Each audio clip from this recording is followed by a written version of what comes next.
अच्छा, ये कुछ नए बच्चे हमारे साथ हैं, उनको भी फायदा हो जाए। अच्छा, ये एक सवाल है कि P limited is a retail company with a financial year end of 30 June. The account department of the company is looking into some recent capital and revenue expenditure and receipts. अच्छा, हमारे पास एक्सपेंडिचर दो तरह के होते हैं। Expenditure दो तरह के होते हैं। एक एक्सपेंडिचर जो होता है वो डे टू डे एक्सपेंसेस के ऊपर होते हैं। जो हमारा डे टू डे एक्सपेंडिचर के ऊपर खर्चा होता है, लाइक रेंट हो गया, इंश्योरेंस हो गया, ये बार बार हो रहे होते हैं, ये इनकम स्टेटमेंट में आ रहे होते हैं। इनको हम बोलते हैं रेवेन्यू। रेवेन्यू से यहाँ मुराद है शॉर्ट टर्म। ऐसे खर्चे जो रिपीटेड नेचर के हों, जो शॉर्ट टर्म हो, उनको हम बोलते हैं रेवेन्यू एक्सपेंडिचर। तो कोई लंबी डेफिनेशन नहीं लिखनी, सिंपली लिखनी है एक्सपेंसेस इनकर्ड। आप लिखें expenses incurred on day-to-day expenses incurred on day-to-day transactions such as rent, insurance। ये आ जाएगा, ठीक है, ये सिंपल आपने लिख दिया। सर, ये तो हो गया वो खर्चे जो शॉर्ट टर्म होते हैं, जो हम इनकम स्टेटमेंट में लिखते हैं। कैपिटल एक्सपेंडिचर क्या होते हैं? एक्सपेंसेस इनकर्ड, ये लॉन्ग टर्म होते हैं। लॉन्ग टर्म से मुराद जो आपको लॉन्ग टर्म फायदा देते हैं, ये बार बार नहीं होते, ये कभी कभार होते हैं। Expenses incurred on acquiring of non current asset. Non current asset से मुराद मशीनरी। अगर हम कोई मशीनरी बाय कर रहे हैं, तो उस मशीनरी पे जो भी खर्चा आ रहा है बाय करते वक्त और उसको इस्तेमाल में लाते वक्त, वो सारा इसमें आता है, कैपिटल एक्सपेंडिचर में आता है। Such as purchase of machinery. अगर मैं कोई मशीनरी परचेज कर रहा हूँ, तो मशीनरी की परचेज पे जो खर्चा हो रहा है वो सारा इसमें आएगा। अच्छा जी, कैपिटल रिसीट्स किसे कहते हैं? एक्सपेंडिचर में पैसे जा रहे होते हैं, रिसीट्स में पैसे आ रहे होते हैं। तो हमारे पास कुछ पैसे ऐसे हैं जो हर दफा आते हैं, रोज आते हैं, लेकिन थोड़े होते हैं, अमाउंट कम होता है, आते रोज हैं। रोज से मुराद हर महीने आते हैं, हर साल आते हैं। कैपिटल रिसीट मतलब जो कभी कभार आते हैं। तो वो पैसे जो रोज आ रहे होते हैं, नॉर्मल ट्रांजेक्शन से आ रहे होते हैं, उनको बोलते हैं revenue receipt. Receipts receipts from trading activities. Trading activity से क्या मुराद है? सेल्स। सच एज, अगर आप सेल्स करते हैं, such as sales rent receipt. अगर आप सेल्स करते हैं, रेंट रिसीव करते हैं, अब वो हर दफा हो रहा होता है, सेल्स हर रोजाना होती है, रेंट हर महीने हो रहा होता है। तो वो पैसे जो कि किसी नॉर्मल एक्टिविटीज से, ट्रेडिंग एक्टिविटीज से आ रहे होते हैं, उनको बोलते हैं रेवेन्यू रिसीट। कैपिटल रिसीट किसे कहते हैं? Receipts from selling of non current assets. अगर हम कोई नॉन करंट एसेट सेल करते हैं, या कोई हम लोन लेते हैं, या हम कोई कैपिटल इंट्रोड्यूस करवाते हैं, ये जो पैसा ये कभी कभार आता है, इसको बोलते हैं non trading activities. Receipt from non trading activities. Non trading activities का मुराद कि जो आपका काम नहीं है, जो आपका काम नहीं है, मतलब जो आपका बिजनेस नहीं है। लोन लेना आपका बिजनेस नहीं है, कैपिटल अक्वायर करना आपका बिजनेस नहीं है, नॉन करंट एसेट को बेचना बिजनेस नहीं है, मजबूरी होती है तो बेचते हैं। लेकिन अगर आपका शोरूम है तो कार बेचना आपका काम है, तो जो आपका काम है उसके जरिए पैसा आएगा, वो रेवेन्यू रिसीट होगा। और जो आपका काम नहीं है, और जैसे अलहमद एक बिल्डिंग है जो एजुकेशन दे रहा है, एजुकेशन से जो फीस रिसीव होगी वो रेवेन्यू रिसीट में आएगी। लेकिन अगर हम कोई बिल्डिंग बेचते हैं, ऐसी बेचते हैं, वो जो पैसा आएगा वो कैपिटल रिसीट में आएगा। ठीक है, आगे चलते हैं। आगे इसने खर्चे बताए हुए हैं। हर वो खर्चा जो कि नई चीज के ऊपर हो, हर वो खर्चा जो कि नई चीज के ऊपर हो, वो हमेशा होता है कैपिटल एक्सपेंडिचर। तो delivery charges of new office equipment, तो ये हमारे पास क्या कहलाएगा? कैपिटल एक्सपेंडिचर कहलाएगा। हर वो खर्चा जो रिपीट हो, रिपेयर्स यानी ये बार बार हो रहा है, दोबारा हो रहा है, वो हमेशा रेवेन्यू एक्सपेंडिचर होता है। Painting of new extension, new का वर्ड आ गया, क्या कहते हो, कौन सा एक्सपेंडिचर है? वाइस में बताएं, जल्दी बताएं बेटा, ताकि। Capital. Capital, capital. Proceed from the sale, proceed कहते हैं पैसों का आना, प्रोसीड कहते हैं पैसों का आना। तो हमने कोई मोटर व्हीकल, कोई नॉन करंट एसेट, ये हमारा बिजनेस नहीं है, मजबूरी में बेचते हैं, तो इसके जरिए जो पैसे आएंगे, दो बातें, या तो कैपिटल रिसीट होगा, या फिर रेवेन्यू रिसीट होगा। तो ये हमारा क्या होगा गाइस, अभी आपको मैंने बताया, कैपिटल। कैपिटल। रिसीट होगा। ठीक है, अच्छा जी, खाली टिक लगाना है। अच्छा आगे चलते हैं। P limited has provide an extract. Extract कहते हैं एक पार्ट को, मतलब पूरी पूरी statement of change in equity नहीं आ रही, उसका एक पार्ट आ रहा है, उसका एक पार्ट आ रहा है। तो इसमें उसने हमें हमारे सामने कुछ चीजें रखी हैं, लाइक ऑर्डिनरी शेयर कैपिटल है, जनरल रिजर्व है, रिटेनिंग है और टोटल है, और ये डेट दी हुई है। ठीक है, अच्छा ये सारा ओपनिंग डेटा है, ये सारा क्या है, ओपनिंग डेटा है आपके पास, ये सारा का सारा आपका ओपनिंग डेटा है। अच्छा आगे चलें। P limited profit after interest for the year ended was 37,350। ये हमारा इस साल का प्रॉफिट है। जो भी प्रॉफिट होता है वो रिटेनिंग का पार्ट बनता है आगे जाके। आगे चलें। After preparing the trial balance at 30 June 2025, P Limited director decided to transfer 8,000 to general reserve। हाँ, हाँ, आपको मैंने बताया था कि तीन चीजें आपकी इस statement of change in equity में आती है, तीन चीजें। डीपीटी मैंने वर्ड बताया था, DPT. D stand for dividend, P for profit, T for transfer. DPT, TPT मैंने बताया था, याद रख लें। तो ये आपके पास प्रॉफिट आ गया इंटरेस्ट के बाद, ये आपके पास ट्रांसफर आ गया, और ये हमने उसको डिविडेंड पे किया है। ये बोल रहा है सिर्फ रिटेन अर्निंग का कॉलम बना लो, सिर्फ रिटेनिंग का। तो ये कैसे बनाते हैं, सबसे अच्छा, इसमें पूरी statement of change in equity नहीं बनानी, सिर्फ रिटेनिंग का कॉलम बनाना है। तो हम लिखेंगे बैलेंस एट, अगर हमारा साल 30 जून में एंड हो रहा है तो शुरू कब होता होगा, शुरू होता होगा 1 जुलाई 2024। तो रिटेनिंग का ओपनिंग बैलेंस आपके सामने ये रहा, ये रिटेनिंग का आपका ओपनिंग बैलेंस है। ठीक है, अच्छा जी। सो ओपनिंग बैलेंस है 46,220, मैं लिख दूंगा 46,220।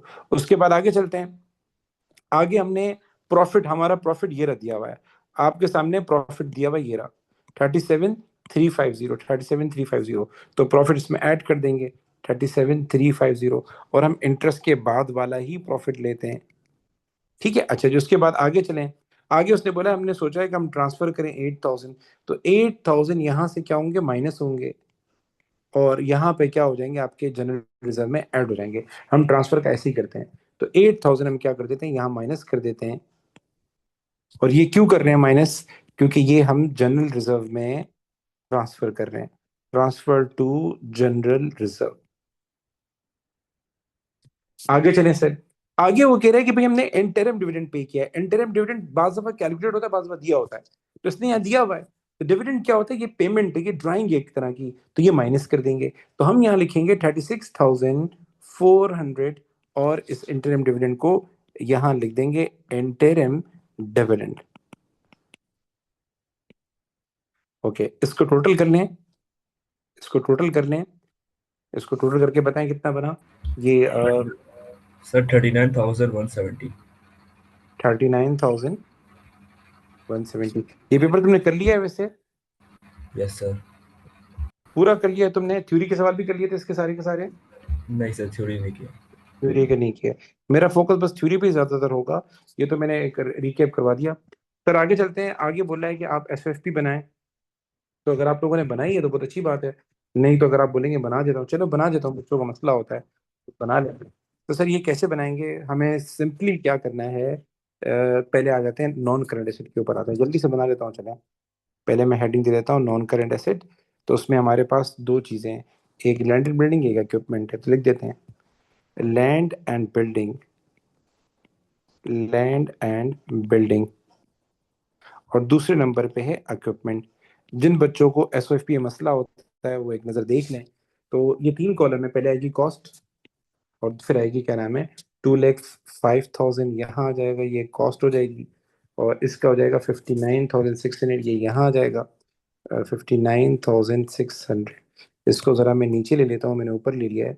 ठीक है, उसके बाद गाइस डेप्रिसिएशन आएगी। डेप्रिसिएशन कितनी है, अच्छा व्हीकल भी है, व्हीकल भी है, सॉरी, व्हीकल भी है,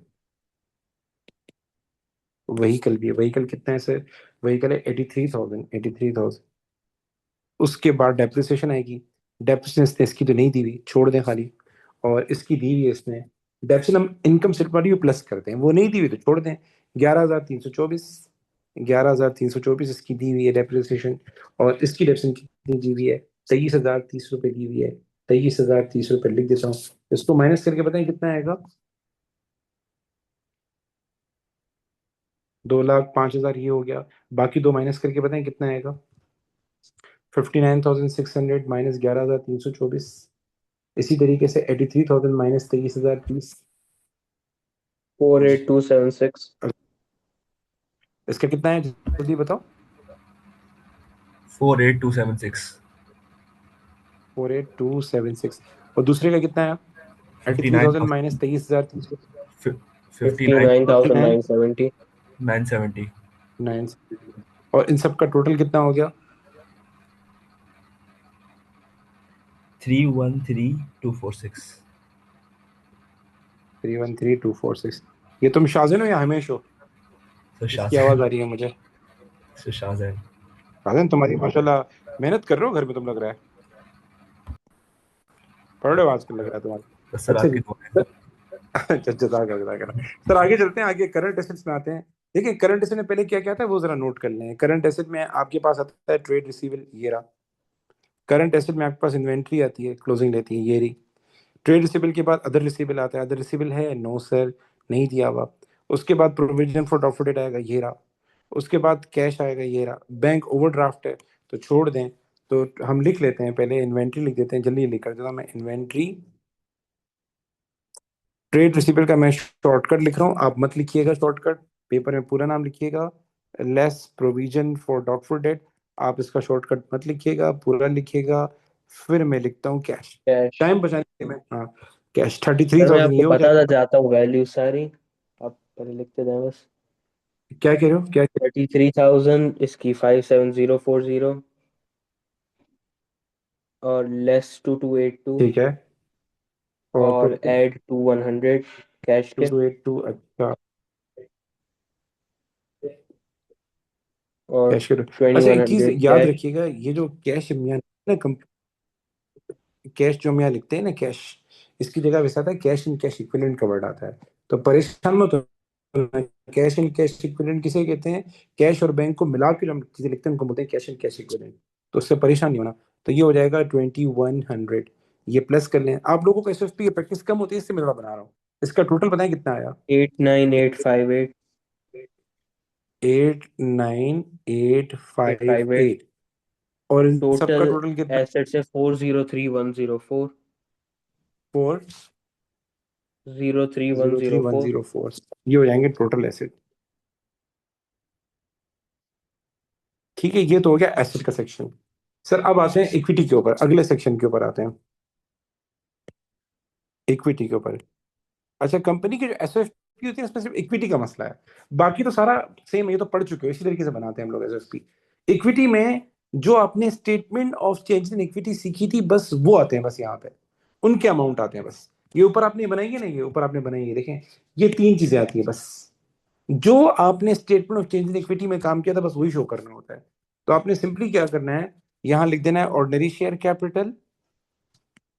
उसके बाद आपने लिख देना है जनरल रिजर्व।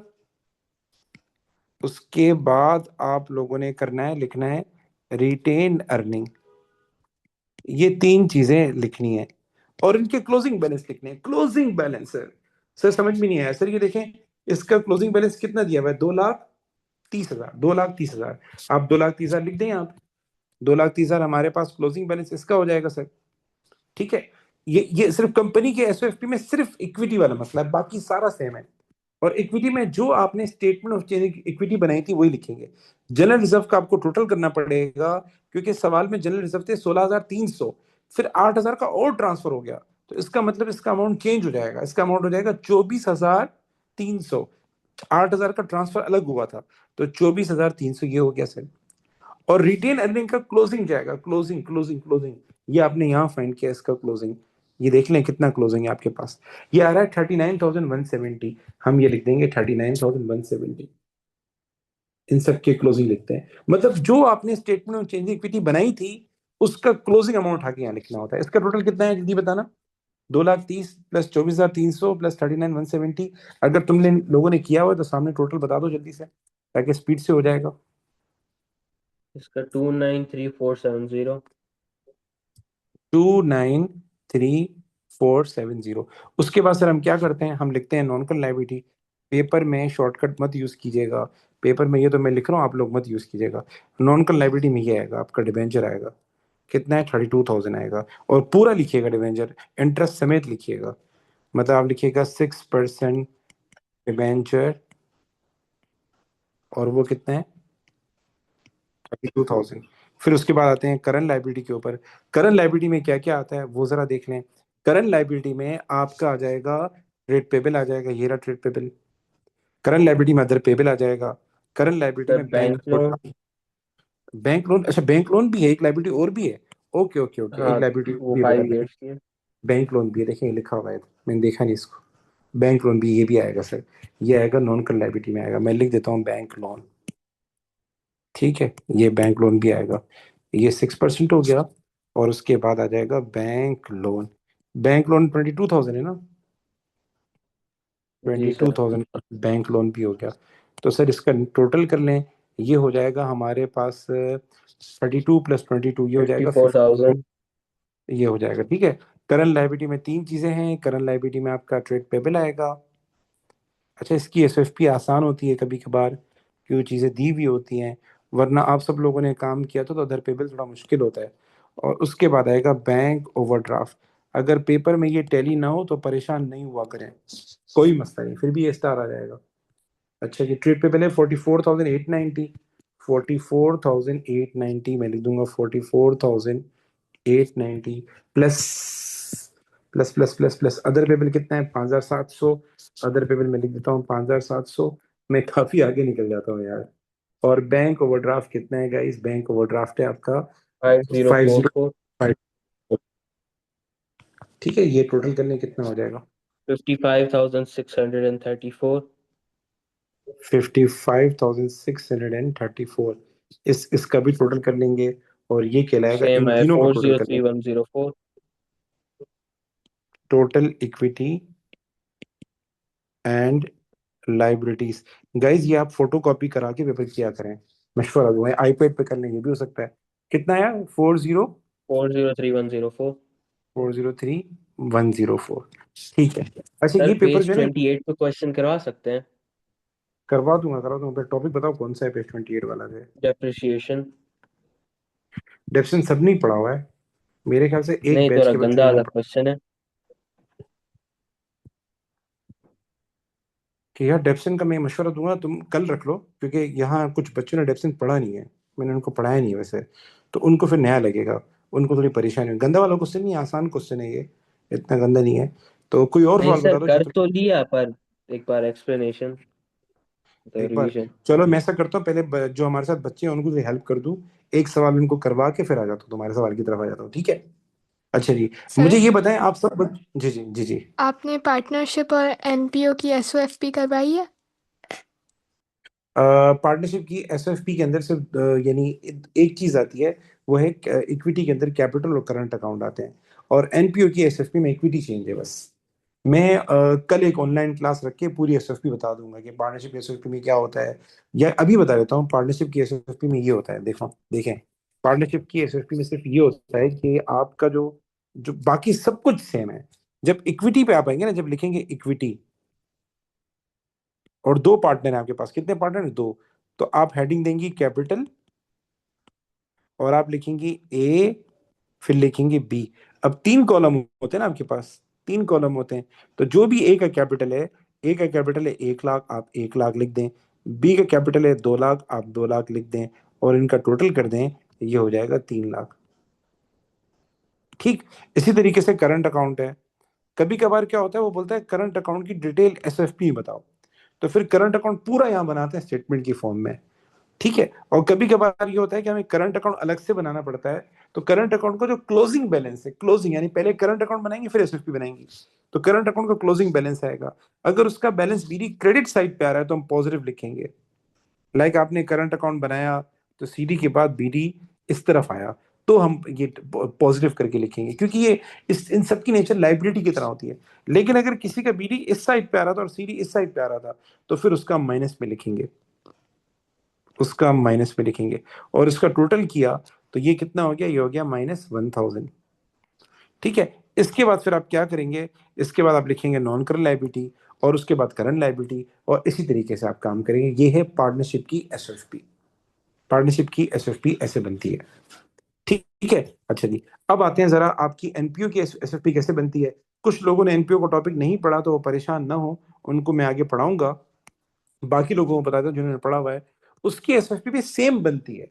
बस एसएफपी में एक चीज का ख्याल रखना होता है, जब आप उसमें आते हैं ना, क्या बोलते हैं, करंट एसेट्स में आते हैं। जब आप करंट एसेट्स में आते हैं, जब आप करंट एसेट्स में आते हैं, तो करंट एसेट्स में बाज दफा क्या होता है, बिजनेस में इन्वेंट्री नहीं होती तो नहीं लिखते, सॉरी इन्वेंट्री होती है इन्वेंट्री लिखते हैं।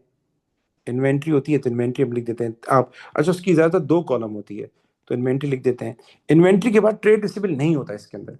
एनपीओ के सवालों में आपको ट्रेड रिसीवेबल नहीं मिलेगा, प्रोविजन फॉर डाउटफुल डेट नहीं मिलेगा। तो फिर हम क्या करते हैं, अदर रिसीवेबल लिखते हैं। तो अदर रिसीवेबल में सब्सक्रिप्शन इन एरियर भी आएगा, ये आप अलग से लिख दो। या आप सब्सक्रिप्शन जो साल के आखिर में एरियर था वो आप अलग से लिख दो। ठीक है, या फिर आप अदर रिसीवेबल का पार्ट बना दो, जैसे प्रीपेड वगैरह होता है। उसके बाद आपने रिसीट एंड पेमेंट अकाउंट बनाया होगा तो उसका बैंक बैलेंस आएगा सर। तो एक तो ये चीज कि करंट एसेट्स के अंदर आपको ट्रेड रिसीवेबल नहीं मिलेगा, आपको प्रोविजन फॉर डाउटफुल डेट नहीं मिलेगा, और सब्सक्रिप्शन इन एरियर जो साल के आखिर में ड्यू होता है, जो हमें लेना होता है, वो भी आपका एसेट का पार्ट बनता है। और इक्विटी की तरफ आ जाएं, इक्विटी की बाकी सब चीजें सेम है। इक्विटी की तरफ आ जाएं तो इक्विटी में हम कैपिटल की जगह लिखते हैं अक्यूमुलेटेड फंड। मतलब ये कैपिटल का दूसरा नाम है, कैपिटल का दूसरा नाम है। और आपने इनकम एंड एक्सपेंडिचर अकाउंट बनाया होगा तो आपके पास सरप्लस आया होगा तो आप ऐड कर दें उसमें, अगर आपका सरप्लस आया है। अगर आपका डेफिसिट आया तो आप वो माइनस कर दें और यहाँ टोटल लिख दें। तो अच्छा, फिर करंट लाइबिलिटीज में जब आएंगे ना, करंट लाइबिलिटीज में, तो करंट लाइबिलिटी में ट्रेड पेबल आएगा, यस सर आएगा सर। अदर पेबल आएगा, यस सर आएगा। लेकिन साथ में आपका एक और चीज आएगी, सब्सक्रिप्शन इन एडवांस। अगर किसी पार्टी की सब्सक्रिप्शन एडवांस आई हुई है तो वो हमारी लाइबिलिटी कहलाती है, तो वो भी आपकी शो होगी। तो ये उसकी एसएफपी मेन चीज है कि इक्विटी के अंदर सिर्फ दो चीजें आती हैं, अक्यूमुलेटेड फंड एट बिगिनिंग, ये अगर आपको दिया हुआ है तो अच्छी बात है, नहीं तो एसेट माइनस लाइबिलिटी करके आप फाइन कर सकते हैं। इसकी वीडियो बनाई हुई है, मैं भेज दूंगा आपको। और सरप्लस जो इनकम एंड एक्सपेंडिचर अकाउंट का आता है वो इसमें ऐड कर देते हैं। ये एक उसका मेन मेन वो है, क्या नाम है आपका, एनपीओ की एसएफपी में चीजें हैं। ठीक है, अच्छा जी। चलिए जी बेटा, मुझे ये बताएं, ये जो दो पेपर मैंने आपको बताए थे ये आप सबने किए हैं, पूरे के पूरे कंप्लीट किए हैं। मैं ऐसा करता हूँ, एक बार दोबारा स्क्रीन पे जाता हूँ, स्क्रीन ऑन करता हूँ, फिर मैं अच्छे से सवाल कराता हूँ। क्योंकि मसला ये है, अगर मैं सवाल कराऊंगा ना आपको, मैं आप हमारे साथ ग्रुप में एक बैच है मेरा, थोड़ा पीछे है वो ना, वो नया स्टार्ट हुआ था, तो उन लोगों ने डेप्सन नहीं पढ़ा। तो मैं ऐसा करता हूँ, कोई एक सवाल करा देता हूँ आपको, मैं थ्योरी का करा देता हूँ, फिर मैं उनको ऑफ करके फिर आपको मैं डेप्सन का सवाल भी करा दूंगा। तो थ्योरी के हम एक सवाल कर लेते हैं। ये सवाल है बीआरएस का, ये एक सवाल है बीआरएस का, ये बहुत आसान है, ये आप ट्राई कीजिएगा, नहीं होता तो फिर मैं करा दूंगा ट्राई, ठीक है ना। ये आप ट्राई कीजिएगा। इसका थ्योरी का बहुत सारा सवाल है। इसके थ्योरी का ये सवाल है कि ये मैंने क्लास में करा दिया था, लेकिन बहुत सारे बच्चों ने नहीं देखा होगा तो वो देख लें। इसमें कह रहा है कि जैक क्या करता है, अपनी बीआरएस बनाता है, हर साल दो दफा बनाता है, साल में दो दफा बनाता है, यानी 6 महीने में, हर 6 महीने के बाद एक दफा बनाता है। अब वो सोच रहा है कि इसको मैं हर 3 महीने के बाद बनाऊं। अपनी एसएफ अपनी जो बीआरएस है, ये जो पूरा प्रोसेस है, अपडेटेड कैश बुक हो गया, बैंक स्टेटमेंट हो गया, बीआरएस हो गई, ये हर 3 महीने के बाद बनाता है, थोड़ा काम बढ़ा दूंगा। तो सिंपल एडवाइस का सवाल है, इसको कैसे करते हैं। एडवाइस के जितने भी सवाल आते हैं, एक तो एडवाइस के सवालों में नो पैराग्राफ, कोई पैराग्राफ नहीं बनाए, सिंपल हेडिंग ने एडवांटेजेस। अगर वो हर 3 महीने के बाद बनाएगा, हर 3 महीने के बाद, 6 महीने के बाद ही हर तीन बनाएगा, तो क्या फायदा होगा। तो पहला फायदा ये होगा, विल आइडेंटिफाई विल आइडेंटिफाई मतलब उसको चीजें पहले पता लगेंगी। देखिए बीआरएस के फायदे क्या हैं, हमें अनप्रेजेंटेड चेक का पता लग जाता है, हमें अनक्रेडिट डिपॉजिट चेक का पता लग जाता है, हमें अपने एरर्स का पता लग जाता है, हमें कोई बैंक चार्जेस है तो उनका पता लग जाता है। तो अगर हम हर 3 महीने बाद बनाएंगे तो क्या होगा, जल्दी पता लग जाएगा। अब ये सवाल ऐसा है, ये नोट से नहीं आएगा, ये थोड़ा आपको घुमाने की कोशिश है। तो थोड़ा सा एग्जाम में जो इजी सवाल है पहले वो करें, फिर जो मुश्किल उस पर सोचें। तो will identify unpresented cheque earlier, पहले पता लग जाएगा, तो उसके हिसाब से हम कर लेंगे। अच्छा, will have will have accurate bank balance available after 3 months rather than, ये थोड़ा बड़ा हो गया, इसको छोटा करना चाहिए था मुझे, इतने ज्यादा बड़े पॉइंट सिंपल लिखने हैं कि उसके पास एक्यूरेट बैंक बैलेंस होगा हर 3 महीने के बाद रादर देन हर 6 महीने के बाद। क्योंकि एक्यूरेट बैंक बैलेंस तभी पता लगता है जब आपको, आप जब बीआरएस लेके बैंक स्टेटमेंट लेके प्रॉपर काम करते हैं तो पता लगता है। ठीक है, अच्छा जी। अब आपको 5 मार्क्स का सवाल है, 2 एडवांटेज देने, बस 2 एडवांटेज देने और 2 डिसएडवांटेज दे दें, देना चाहे 3 भी दे सकते हैं। ठीक है, अच्छा जी। इसका सबसे बड़ा मसला क्या है? टाइम कंज्यूमिंग है, टाइम कंज्यूमिंग प्रोसेस है, टाइम बहुत ज्यादा कंज्यूम होगा और क्या नाम है, बार बार प्रोसेस करना पड़ेगा इसको, बार बार मेहनत करनी पड़ेगी, हर 3 महीने के बाद मेहनत करनी पड़ेगी, तो मे बी कॉस्टली, मतलब बंदा रखना पड़ेगा जो सारा प्रोसेस देखे। तो अच्छा, कभी कभार क्या होता है कि हमें लगता है यार ये पॉइंट इतना अच्छा नहीं है, तो फिर बेहतर ये होता है कि आप एक एडवांटेज और दे दें, क्योंकि एग्जामिनर ने बोला हुआ, एग्जामिनर ने ये यहाँ ये नहीं लिखा हुआ कि 2 एडवांटेज दो, 2 डिसएडवांटेज दो।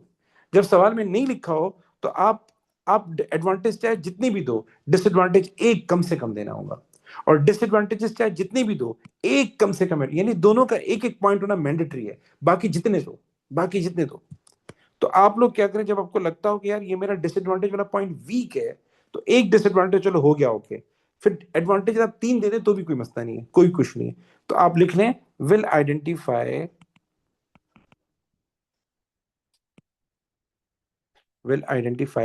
Stele cheques earlier. कभी कभार कोई चेक मिस हो जाता है हमसे, आगे पीछे हो जाता है, तो हमें पता नहीं लगता, हमने आगे पार्टी को नहीं दिया होता, हमसे चोरी हो गया होता है, हमें नहीं पता लगता। तो वो चेक के बारे में कैसे पता लगता है? वो बीआरएस के जरिए पता लगता है। बैंक स्टेटमेंट आती है, हमसे वो ट्रैक करते हैं कि ये चेक हमने दिया था आ रहा है, ये चेक दिया था हमें आ रहा है। तो कोई चेक अगर मिस हो गया होगा तो हमें वो पता लग जाएगा। तो ये मैंने इसके फायदे लिखे, यानी बीआरएस के फायदे हैं, उसमें बस मैंने अर्लियर कवर डाल दिया बस। ठीक है, अच्छा जी, आगे चलते हैं। What is meant by the term dishonour cheque? Dishonour cheque उसे कहते सर हैं जो इसकी बैंक रिफ्यूज। रिकमेंडेशन। और यहाँ रिकमेंडेशन रह गई। रिकमेंडेशन में क्या करना है? सिंपल कहने, बनाना चाहिए नहीं, आना नहीं बनाना चाहिए, सिंपल आपने बताना है। ओवरऑल, ओवरऑल मेकिंग बीआरएस या फॉलोइंग बीआरएस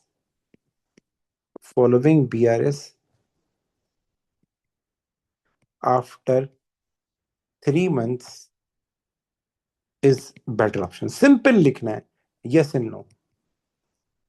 पेपर में चेकिंग कैसे होती है? पेपर में क्राइटेरिया क्या है? पेपर में क्राइटेरिया ये है कि एडवांटेजेस हैं, डिसएडवांटेजेस हैं और कंक्लूजन। अच्छा जी, पहले आपके एडवांटेज चेक करेगा, तो एडवांटेजेस हैं ओके और सही है ओके, डिसएडवांटेजेस हैं सही है ओके, तो आपको इसका मार्क्स भी मिल जाएगा ऑटोमेटिकली, कंक्लूजन का मार्क्स वैसे ही मिल जाएगा। अगर आपके एडवांटेज डिसएडवांटेज हैं तो ये वैसे ही मिल जाएगा, मतलब खाली बस इतने लिखने मिल जाएगा। लेकिन अगर आपका डिसएडवांटेज है लेकिन वो गलत है, तो फिर आपको कंक्लूजन का मार्क्स नहीं मिलेगा, ये मार्क भी चला जाएगा। या फिर आपने डिसएडवांटेज तो सही दिया है लेकिन एडवांटेजेस आपके सही नहीं थे, सर आप 3 आरबीएम का एक डिसएडवांटेज बता देंगे? आरबीएम का रिड्यूसिंग बैलेंस मेथड का, यस सर। वो टाइम कंज्यूमिंग है, वो ज्यादा कॉम्प्लेक्स प्रोसेस है। आरबीएम जो है मोस्ट कॉम्प्लेक्स प्रोसेस है, वो ज्यादा easy straight line method RBM है। ये है, it involve complex calculation, so it's time consuming, ये लिख सकते हैं। जबकि हमारे पास स्ट्रेट लाइन मेथड जो है वो लेस टाइम कंज्यूमिंग है, उसमें स्ट्रेट फॉरवर्ड कैलकुलेशन होती है। अच्छा गाइस, अभी ऐसा सर है, एग्जाम से पहले इतनी सारी चीजें याद कैसे रखें? थियरी भी, एडवाइस क्वेश्चन भी, अकाउंट्स आ रहे हैं और ये सब कुछ यार याद आप कैसे रखें कि प्रैक्टिस, टाइम आप पर? याद रखने का तरीका ये होता है, देखो बेस्ट तरीका ये होता है कि क्या नाम है, आप जो, मैं बच्चों को ये कहता हूँ, ये जो सवाल है ना थ्योरी के एडवाइस वाले सवाल, ये तो प्रैक्टिस से याद होंगे। और मैं बच्चों को ये कहता हूँ, जैसे ये पेपर है ना मैंने आपको दिए हैं, जैसे मैंने आपको 2 पेपर दिए हैं कि भाई ये वाला पहला वाला पेपर कर लो, मैं आपको ये पेपर ग्रुप में भेज दूंगा दोबारा, मैंने एक पेपर ये वाला दिया था और एक इससे ऊपर वाला दिया है। तो मैं बच्चों को ये कहता हूँ कि अगर थ्योरी आपकी वीक है तो आप इन दोनों पेपर की पहले थ्योरी एमएस से याद कर लो, इन दोनों पेपर की थ्योरी एक एक क्वेश्चन करके अटेम्प्ट करके नहीं करो, पहले सारे पेपर की थ्योरी अच्छे तरीके से याद करके और एमएस को फॉलो करना। ये बता दूं मैं आपको, थ्योरी बच्चे अपनी लिखते हैं, उसका नुकसान होता है वो इतनी अच्छी नहीं लिख पाते, और जो एग्जामिनर चेक कर रहा होता है वो एमएस से ही चेक कर रहा होता है। तो ये मेरी आप सब लोगों से हम्बल रिक्वेस्ट है कि जो एडवाइस वाले क्वेश्चन है इसकी बराए मेहरबानी थ्योरी आप एमएस से याद करें। लेकिन टाइम लग सर जाए कोई नया क्वेश्चन भी तो आ सकता है थ्योरी का, तो वो हम कैसे कर पाएंगे? तो नया क्वेश्चन सबके लिए मुश्किल है बेटा, उसमें बस आप सोचिएगा, आप आखिर में सुकून से सोचिएगा क्या करना। नया क्वेश्चन तो नहीं आएगा, वो घुमाएगा, वो घुमाता है वो पेपर में। जैसे आप पेपर में जाएंगी, बोलेंगे अपने फादर का नाम बताओ, तो ये आसान है। आप पेपर में गई, बोलेगा मेरे फादर का नाम बताओ, ये मुश्किल है, इसमें घुमा दिया उसने, तो वो घुमाने की कोशिश करेगा सब अब ये बीआरएस सब बच्चे पढ़ के गए, बस घुमाया कैसे, हम साल में 2 दफा बनाते हैं, अब हर 3 महीने के बाद बनाएंगे, साल में 4 दफा बनाएंगे। अब ये एक नई चीज हो गई, तो ये मेरे लिए भी नया है, लेकिन ये क्वेश्चन था बड़ा सिंपल कि जो बीआरएस के एडवांटेज है वही आपने यहाँ लिखने हैं, बस उसमें अर्लियर का सूनर का इजाफा करना है बस। तो ये थोड़ा सा था, ये क्वेश्चन मुश्किल था। अब इसमें क्या है देखें, पेपर में थ्रेशोल्ड होता है, पेपर जितना मुश्किल होगा उतना थ्रेशोल्ड नीचे होगा।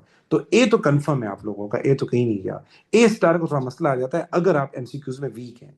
अगर आप एमसीक्यूज में 29+ स्कोर कर लेते हैं तो आपका स्टार कहीं नहीं गया आउट ऑफ 35। चलिए सर आगे चलते हैं।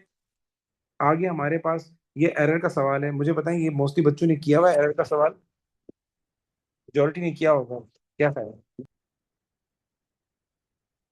करा दूं एरर का सवाल या जैसे बोले? सर रुके 1 मिनट में आपको बता दूं वो वाला पहले ये करा दूं, 1 मिनट लगेगा मुझे जल्दी से, बच्चे कुछ हैं उनकी प्रैक्टिस हो जाएगी एरर वगैरह की। उनको एरर बहुत आता है बेटा, ये आप सबको बता दूं, सबसे ज्यादा पेपर में जो आने वाला टॉपिक है वो है एक एरर, एक कंपनी।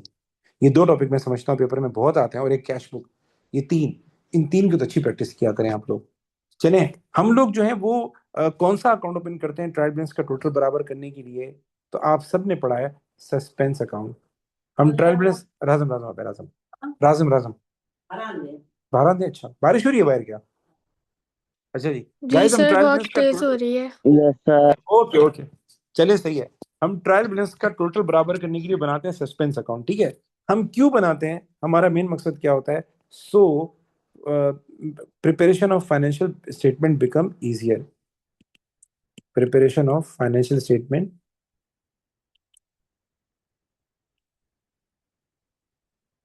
बिकम इजियर, ठीक है।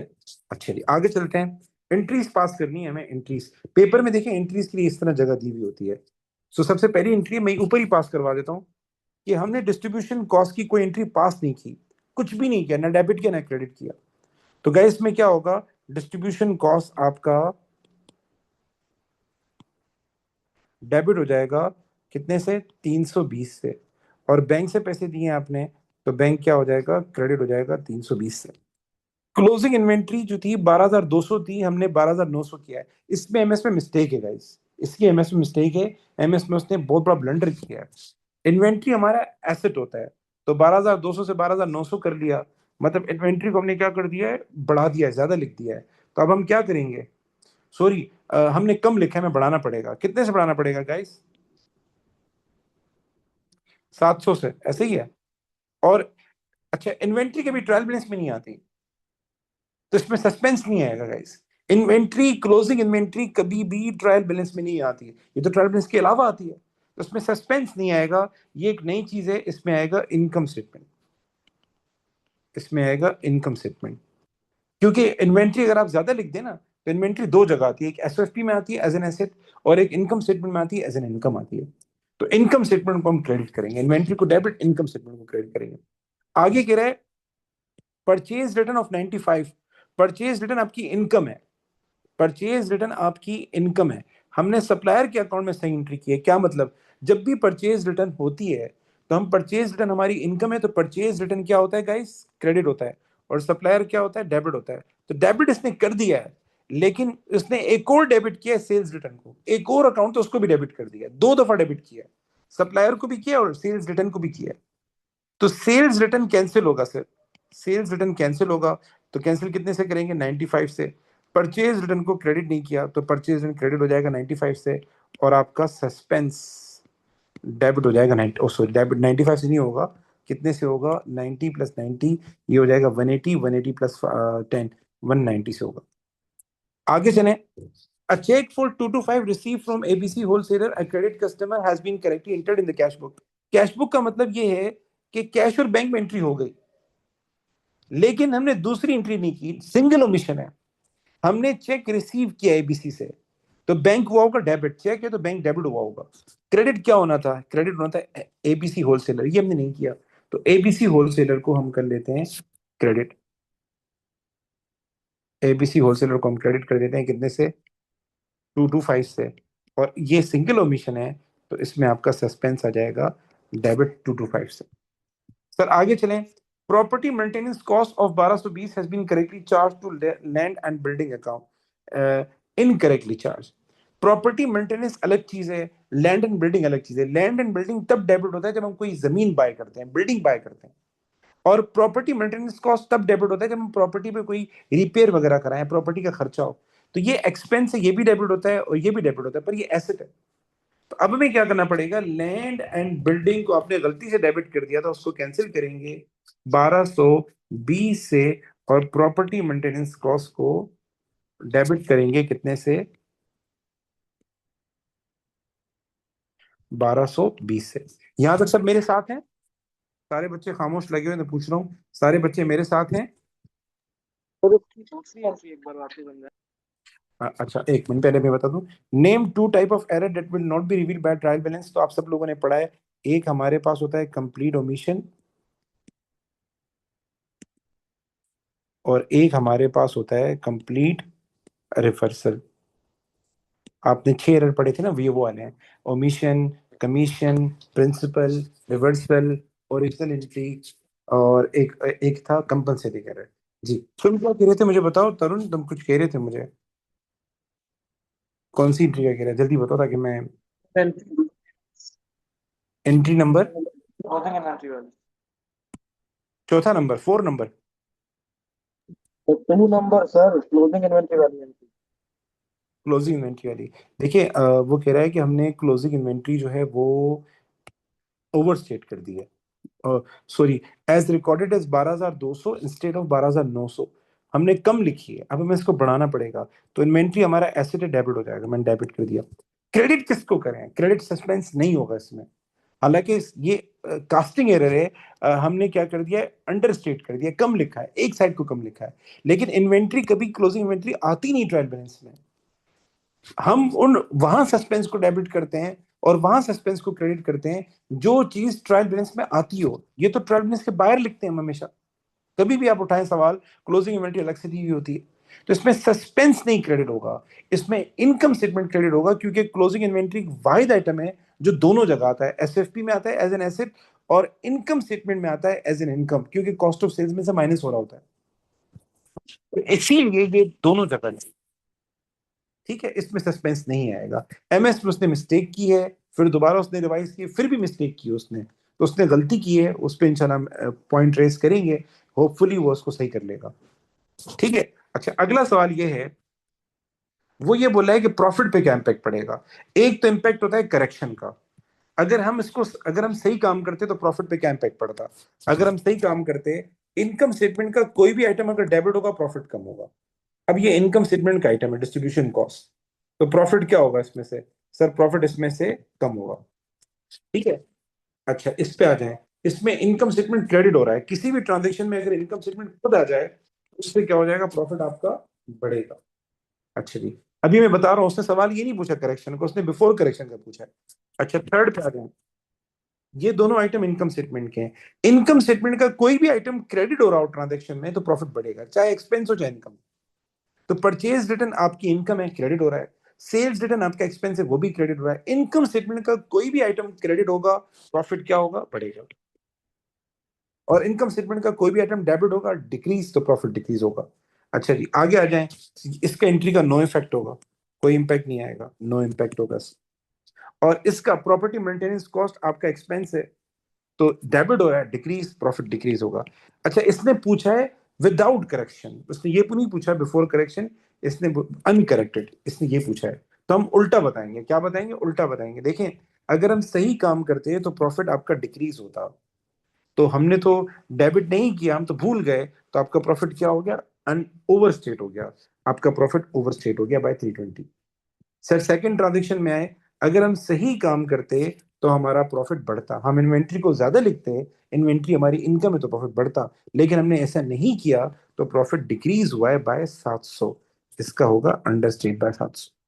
सर थर्ड ट्रांजेक्शन में आए, अगर हम सही काम करते तो परचेज रिटर्न क्रेडिट करते, सेल्स रिटर्न क्रेडिट करते, अगर करेक्शन करते तो हमारा प्रॉफिट बढ़ता, लेकिन हमने ऐसा नहीं किया तो प्रॉफिट क्या हुआ? अंडरस्टेट हुआ बाय 190। 95 प्लस 95 190। सर आगे चलें, चौथे का नो इम्पैक्ट होगा। और पांचवे पे आ जाएं, हमने प्रॉपर्टी मेंटेनेंस कॉस्ट को डेबिट किया है, अगर हम सही काम करते हैं प्रॉफिट हमारा डिक्रीज होता, हमने ऐसा नहीं किया तो प्रॉफिट क्या हुआ? इंक्रीज हुआ बाय 1220। 1220 से हमारा क्या हो गया? प्रॉफिट बढ़ गया। ये था एड सवाल। यहाँ तक सब सेट है? आगे पढ़ाऊं? अगर गुंजाइश हो तो पढ़ा देता हूँ, या बोले कल करूं तो कल क्लास रख लेता हूँ, जैसे बोले। सर पेज नंबर 31 करा दें ये सर। पढ़ा लें, ये वाला क्वेश्चन करवा लें एक बार। चले चले चले, मैं करा दूंगा। अच्छा, आप में से कुछ बच्चे ऐसे हैं जिन्होंने डेप्रिसिएशन नहीं पढ़ा, स्पेशली जो मेरे बैच 2 के बच्चे हैं, मैं नाम ले लेता हूँ, जैसे मारिया है, कीर्तन है, आप लोगों ने डेप्रिसिएशन नहीं पढ़ा, तो आप लोग भले ऑफ कर सकते हैं अभी। ये वैसे ही लेक्चर रिकॉर्ड होगा, तो आप बाद में जाके देख लीजिएगा जब हम डेप्रिसिएशन पढ़ेंगे। ठीक है, बाकी बच्चे रहे, मेरे स्कूल के बच्चे और मेरा दूसरा बैच है हर्षता वाला अक्षर, वो रहे। तो ये सवाल बच्चों को थोड़ा मुश्किल लग रहा है, तो ये मैं करा देता हूँ। ठीक है। Ahmed has a vehicle background, ठीक है। व्हीकल मेरे ख्याल से शोरूम है इसका। We own a recovery vehicle and has provided the following about the vehicle। ठीक है। परचेज डेट दी हुई है इसने, ओके सर। इसने परचेज कितने का किया था? 80,000 का। उसकी रेजल वैल्यू कितनी? 30,000। अच्छा, एक चीज याद रखना है, हमारे पास डेप्सन मालूम करने का एक फॉर्मूला है, परसेंट, जो नॉर्मल फार्मूला है स्ट्रेट लाइन मेथड का, वो क्या है? हम कॉस्ट लिखते हैं, कॉस्ट के बाद इस रेजिडुअल वैल्यू, उसका वैल्यू माइनस करते हैं और डिवाइड करते हैं लाइफ से। ये एक नॉर्मल फार्मूला है, ये ध्यान रखें आप। Ahmed provide a full year depreciation in the year of purchase and no charges in the in the year of disposal। full year method है। He depreciate his vehicle using the reducing balance method at 20% per annum। अच्छा, अजीब हरकत है यार, फिर ये क्यों दे रहा था? अच्छा, ये इसने फिर तंग करने के लिए दिया। अगर ये रिड्यूसिंग बैलेंस मेथड यूज कर रहा है तो ये मेरे किसी काम का नहीं है, ये मेरे किसी काम का नहीं है, ये फिर डिस्ट्रैक्टर है।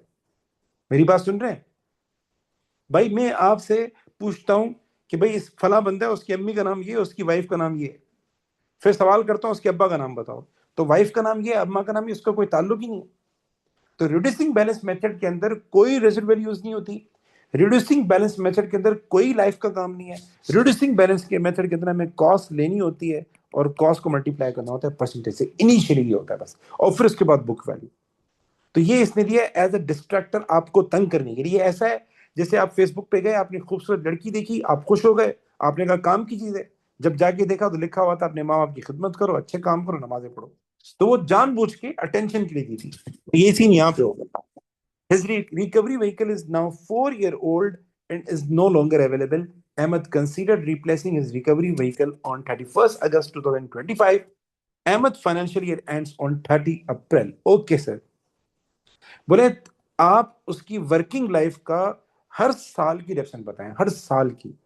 तो और आपने 31 अगस्त तक काम करना है, तो बहुत आसान है बेटा।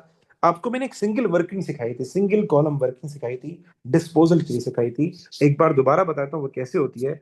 उसका तरीका मैंने बताया था, पहले आप लिखा करें डेट, जिस तारीख पे ये मशीनरी हमने बाई की थी। ठीक है, डेट लिखी आपने 1 अक्टूबर 2021। कितने की बाई की आपने? 80,000, आपने लिखा 80,000। उसके बाद आपने क्या करना है? अपना ईयर एंड देखें। हमारा ईयर एंड ये रहा 30 अप्रैल, हमारा जो साल एंड होता है वो 30 अप्रैल पे एंड होता है, और अभी हम खड़े हैं इस तारीख तक, 31 अगस्त तक खड़े हैं। तो कितनी दफा 30 अप्रैल आया? 31 अगस्त 2025 तक कितनी दफा 30 अप्रैल आया? कितनी दफा आया? तो स्टार्ट करते हैं। पहला जो 30 अप्रैल आएगा वो आपका आएगा 30 अप्रैल 2021, तो नहीं होगा, 2022। दूसरा एक लाइन छोड़ के लिखें 30 अप्रैल 2023। तीसरा 30 अप्रैल 2024। और चौथा 30 अप्रैल। सर ये 30 अप्रैल क्यों लिख रहे हैं? देखिए मुझे डेप्रिसिएशन निकालनी है, तो डेप्रिसिएशन आपकी ईयर एंड पे निकलती है, जो बिजनेस का ईयर एंड होता है, मशीन का नहीं। मशीन तो आपने अक्टूबर को लिए, तो अगले साल सितंबर में जाके इसके 12 महीने पूरे होंगे। हम मशीन का नहीं देखते साल, हम बिजनेस का देखते हैं। तो इसने बोला है बिजनेस का ईयर एंड ये है, तो जिस तारीख पे मैंने बेची है, रिप्लेस किया है, उस तारीख तक कितना ईयर एंड आया, कौन कौन कितनी कितनी दफा ईयर एंड आया, ईयर एंड से मुराद महीना 30 अप्रैल कितनी दफा। तो आपने 1 अक्टूबर 2021 को खरीदी थी, पहला है 30 अप्रैल 2022, दूसरा 23, तीसरा 24, और उसके बाद 25। 26 नहीं आ सकता क्योंकि बेच दी थी आपने। हमें यहां तक जाना है, बस से आगे नहीं जाना। अब हमें करना क्या है, रिड्यूसिंग बैलेंस मेथड है, सिंपली आप 20% इसके ऊपर लगाएं और फिर हर साल माइनस करते जाएं। तो 20% इसका आ जाएगा कितना, 16,000। अब रिड्यूसिंग बैलेंस मेथड है, माइनस कर दें इसको इसमें से, तो 80,000 में से 16,000 के बाकी कितने बचे, 64K। 64,000। अब दोबारा 20% लगाएं, ये हो जाएगा 12,800। 12,800 माइनस कर दो, हो सकता है मेरी कैलकुलेशन गलत हो, मुझे सही करते रहना। सर सही है, सही है सर, सही है। जी, ये लिखा हुआ है show your work. Okay, 12,800 minus करो 64,000 में से। 51,200। 51,200। 51,200, 51,200। जी सर। अच्छा जी, ओके। दोबारा लगाओ इस पे 20%, ये हो जाएगा 10,000।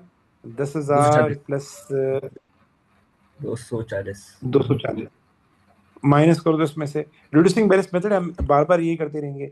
51,200 माइनस 10,240, ये हो जाएगा 41, नहीं 41 नहीं, 40,960 हो जाएगा मेरे ख्याल में। 4960 होगा मेरे ख्याल में। 49, सही बोल रहे हो, 49 से। अगेन 20% लगाओ। सर 8,192। 8192 होगा, हाँ सर। माइनस कर दो, बुक वैल्यू कितनी आई,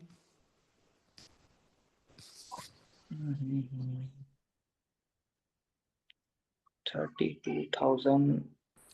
32,768। 32,768। ठीक है, ये हमारे पास की 4 साल की डेफिनेशन आ गई। ये पहली, ये दूसरी, ये तीसरी, ये चौथी, 4 साल की शादी। सर ये सवाल तो मतलब बेसिकली आपका ये कहना है कि जब रिड्यूसिंग बैलेंस मेथड होता है, अगर ये दे भी देते हैं रेसिडुअल वैल्यू या कुछ भी, तो उसको इग्नोर कर लें। वैसे इसका कोई ना कोई काम होगा आगे, इसने चेंजेस करवाई होंगी, मैं समझता हूँ, लेकिन इसका नहीं अभी सर, कोई नहीं है, आगे ऐसा नहीं है कि हम चेंज कर रहे हैं, हम एसएलएम पे जाने से कोई बात नहीं है आगे। कुछ तो भी फिर नहीं है इसकी सर ऐसा। ये उसने फिर डिस्ट्रैक्टर के तौर पे दिए हैं। आजकल पेपर थोड़े अच्छा अच्छे बने, आजकल पेपर थोड़े अच्छा। से, आप सबको बता रहा हूँ, पेपर की क्वालिटी थोड़ी बेहतर हो रही है, मतलब थोड़ा मुश्किल करके दे रहा है। तो प्रैक्टिस ये जो मैंने बनाई है ना कितनी पेजेस की, ये पूरी करके जाएगी, मतलब समझने फर्ज है आपके लिए। जैसे साल में 2 दफा कुरान पाक पढ़ना फर्ज होता है ना, तो मैं बोलूंगा पेपर में जाने से पहले ये इसका एक एक पार्ट होना चाहिए। 271 पेजेस में कोई पार्ट नहीं छोड़ना चाहिए आपको। और करने का तरीका यही है कि एमएस नहीं देखना, थ्योरी देख ले भले एमएस से। सर पेज नंबर 31 करा दें सर। अच्छा, इसके बाकी पार्ट तो हो जाएंगे ना तुमसे। ओके, सर चलो हो पेज गए, नंबर हो से गए, पूछा था। Page number yes 31। Okay okay, justify your answer. कर लेते हैं, कर लेते हैं। Ahmed sold his recovery vehicle. Since the sale, he has been hiring a recovery vehicle capable of recovering larger vehicles and is now considering buying a similar vehicle. Okay. He would finance the purchase of this new vehicle using the money received from selling his old recovery vehicle, and the balance will come from a bank loan repayable in 5 years. Delivery of the new vehicle is estimated to be in the next 6 months. Okay, बेटा, okay. अच्छा सवाल है माशाल्लाह से यार, तंग करने वाला सवाल है। सवाल क्या पूछा है, advise Ahmed whether he should buy this new recovery vehicle. Justify your answer by providing advantages and disadvantages of buying new vehicle. Okay, चलें देख लेते हैं इस सवाल के साथ क्या सीन करना है।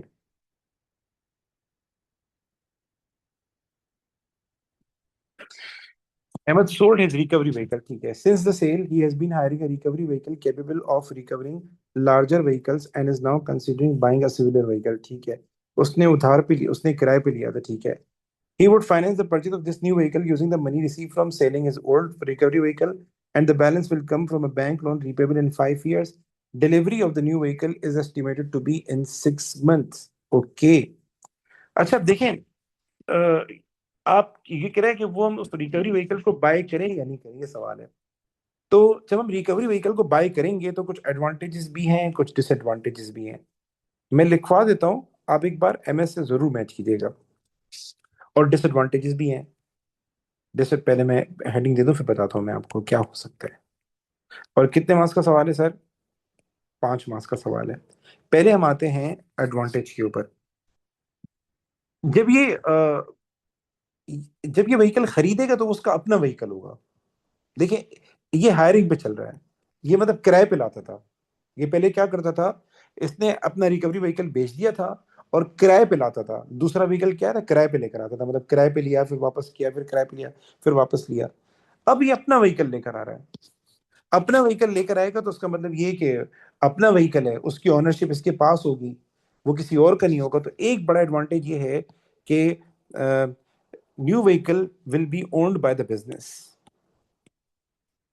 New vehicle will B sir तो ये ओन्ड, एडवांटेज कैसे हुआ? मतलब उसको आगे सेल कर सकते हैं। i.e. It can be sold in अच्छा, future age okay. Well. It can be, अगर ज्यादा लिख दो तो it can be sold in future. ये थोड़ा बड़ा हो जाएगा, मुझे उसको और छोटा करना चाहिए था। ठीक है, अच्छा जी, मतलब सर ऑनरशिप इसके ओन्ड पास। बाय देखिए अहमद अब नहीं मैं बता रहा हूँ, बता रहे। देखिए एक तो ये कि एक किराए पे लेकर आया। जब किराए पे लेकर आते हैं तो उसकी ओनरशिप नहीं होती हमारे पास, मतलब उसको, मतलब ऑनरशिप विल रिमेन। मैं इसको और आसान कर दूं, उसको और आसान कर दूं।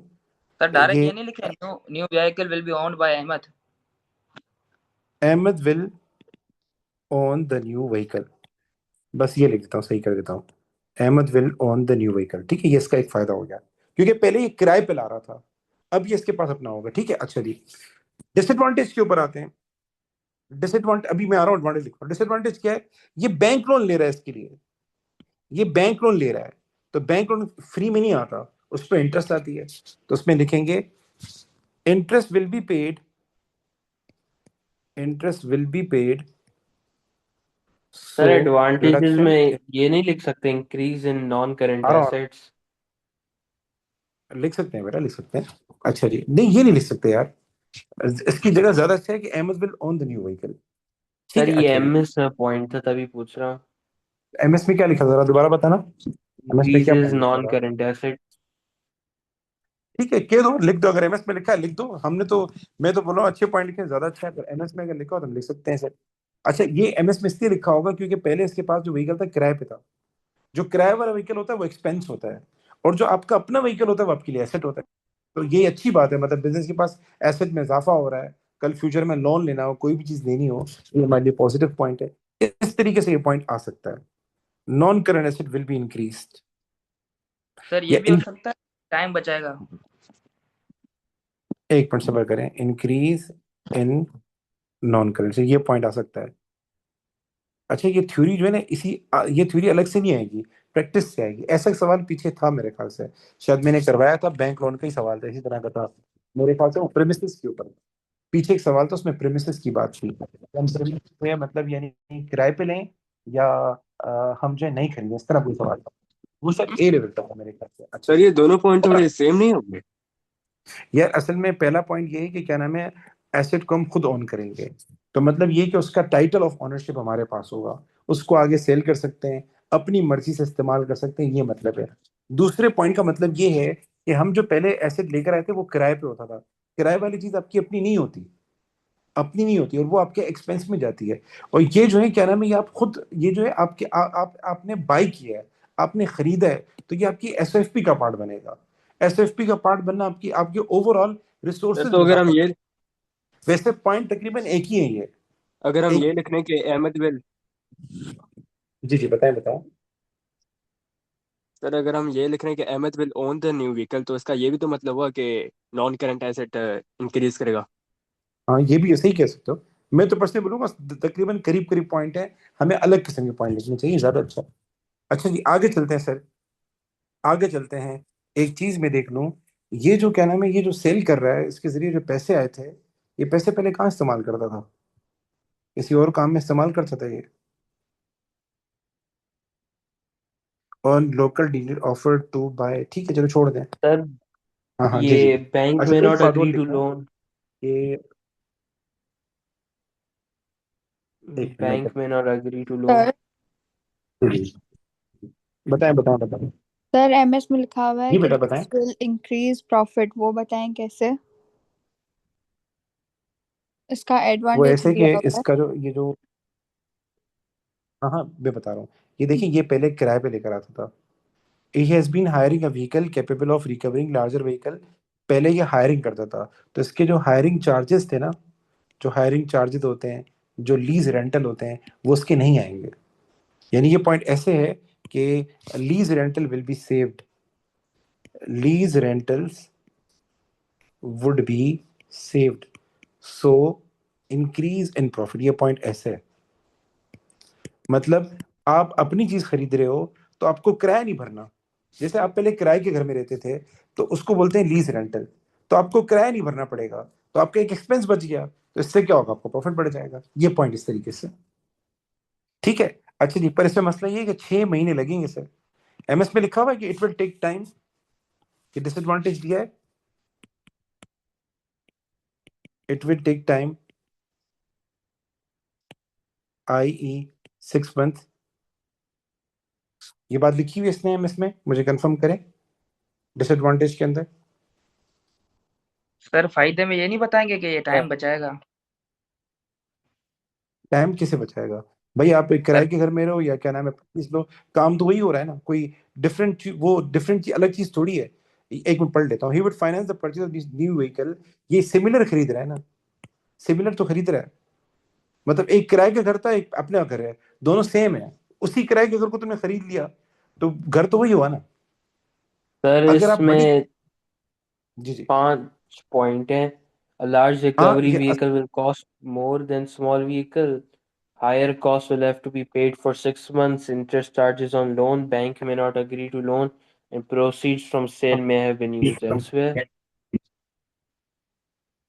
हाँ ठीक है। ये इसमें 5 उन्होंने एक पॉइंट और लिखा है कि भाई क्या नाम है, हम जब किराए की चीज लेकर आए थे, एक जो पॉइंट मैंने आपको बताया ना, कि जिसके पास पैसे पड़े हुए थे, जो हमने ये किराए पे लेकर आया था और पुराना व्हीकल इसने बेच दिया था, तो उसके पैसे कहीं ना कहीं लगाए होंगे ना इसने, बैंक में रखे होंगे, कुछ मिलता होगा उसको। तो उसने एक पॉइंट और लिखा हुआ है कि ये जो चीज हम किराए पे लेकर आए हैं और ये जो पैसे हमारे पास पड़े हुए हैं, कहीं ना कहीं इस्तेमाल हो रहे होंगे, कुछ ना कुछ फायदा हो रहा होगा, तो उसने वो वाला पॉइंट यहाँ डिसएडवांटेज में छोड़ दिया कि the proceed might be used elsewhere to earn more profit. हम प्रोसीड को क्या मशीन को बाय करने में लगा रहे हैं, तो सिर्फ मशीन बाय हो रही है। और हायरिंग में क्या हो रहा था, वो जो पैसे आपके पास पड़े हुए थे एक्स्ट्रा, जो पुराने जो सब बेचा था आपने, वो कहीं और इस्तेमाल हो सकते थे, इंटरेस्ट मिल सकता था, किसी और जगह इस्तेमाल हो सकते थे, वो प्रॉफिट अलग मिलता। लेकिन हमने पॉइंट बहुत लिख दिए हैं, 5 पॉइंट लिख दिए हैं, 4 पॉइंट बताने थे। हमारे पॉइंट्स तो सही हैं, ये भी ओके, ये भी ओके, ये भी ओके। एक एडवांटेज एक डिसएडवांटेज होना चाहिए, कम से कम एक एडवांटेज एक डिसएडवांटेज होना चाहिए। लेकिन मैं मशवरा दूंगा 5 पॉइंट लिखने की आदत डालें आपके। अच्छा जी, और आगे ओवरऑल करके सिंपल लिख दें, overall he should buy, simply लिख दें, he should buy new vehicle rather than hiring it, simple. ठीक है, ओके, यहाँ तक मेरे साथ है। और ये आप लोगों ने बहुत अच्छा किया, आप लोग पूछते हैं वगैरह, जैसे आपने किसी ने पूछा कि सर ये इंक्रीज इन प्रॉफिट कैसे होगा, हमें एमएस को रट्टा भी नहीं लगाना, हमें एक एक पॉइंट को समझना है। अच्छा, इसी तरह का सवाल एज लेवल में आया था, एज लेवल में भी इसी तरह का सवाल था। उसमें यह था कि जैसे यहाँ व्हीकल की बात है, वहाँ जगह की बात थी। वो पेपर मेरे पास पड़ा होगा, वो पेपर मेरे पास यहाँ पड़ा होगा, मैं आपको दिखाता हूँ।